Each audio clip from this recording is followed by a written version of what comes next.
Welcome to Pindar Poetry. We hope you learned something new. You begin by confirming Outlook version and whether you're using a local PSD or an online archive. This matters for where mail lives. Once done, open File Tools or Mailbox Settings and choose Archive. Make sure to pick Folder S and set the age threshold, emails older than X months, rather than archiving everything at once. You should also check available disk space or mailbox quota before proceeding, because a failed archive often comes from insufficient storage. You now configure detailed options.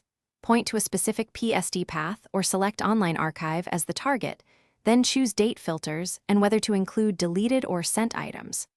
Once configured, run a manual archive to validate settings. This avoids surprises with automated jobs. While it runs, watch progress and review any error messages. If Outlook warns about large attachments or locked items, pause and handle those messages individually. Doing this establishes a working template for future automation.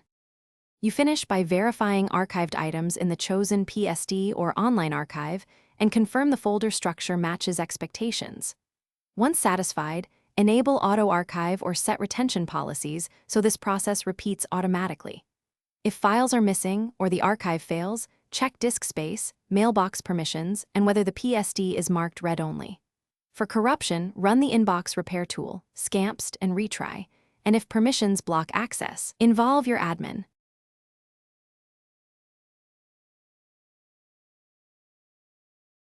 Thanks for watching. Consider subscribing if we helped you.